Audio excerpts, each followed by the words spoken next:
এই মেয়েটি একটি রুটির দোকানে কাজ করে তার জীবন চালায়। কাছের মানুষ বলতে তার কেউ নেই। দোকানের মালিক একজন মহিলা যে কখনোই তার সাথে ভালো আচরণ করে না। মেয়েটির নাম মই। মুইয়ের চেহারা তেমন একটা ভালো না, সারা মুখে ব্রণ আর দাগেও ছড়াছড়ি। মুই একজন সাধারণ রুটির দোকানের কর্মচারী হলেও সে অতীতে একজন শাওলিন কুংফু মাস্টার ছিল। হঠাৎ মুইয়ের জীবনে ঘটে যায় কিছু রোমাঞ্চকর ঘটনা। পরবর্তীতে সে তার মাথার সমস্ত চুল ফেলে দিয়ে একজন ছেলে সেজে ফুটবল মাঠে চলে যায় ফুটবল খেলতে।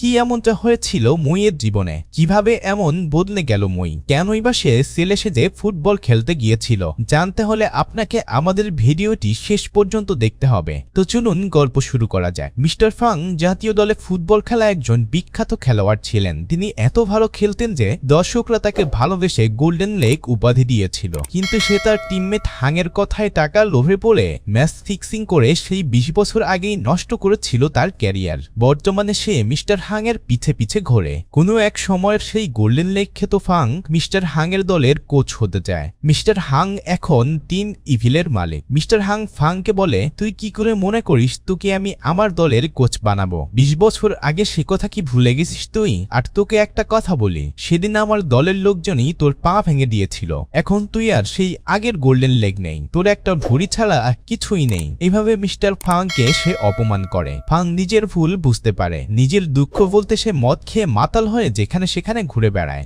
আবার এদিকে আমাদের গল্পের নায়ক একজন শাওলিন কুংফু মাস্টার, যে কিনা তার কুংফুগুলো মারা যাওয়ার পরে কাজ না পেয়ে ভবগুলোর মতো যেখানে সেখানে ঘুরে বেড়ায়। কিন্তু তার একটা প্রবল ইচ্ছা থাকে যে সে প্রতিটি সাধারণ মানুষকে শাওলিন কুংফুর গুরুত্ব বোঝাবে। মানুষ যেন কুংফুকে তার জীবনের প্রতিটি মুহূর্তে কাজে লাগাতে পারে। সেজন্য সে একটা ট্রেনিং সেন্টার খুলে। সে তার ট্রেনিং সেন্টারে মানুষজনকে ভর্তি করানোর জন্য বিজ্ঞাপন দেয়, কিন্তু কেউ তার কথায় রাজি হয় না।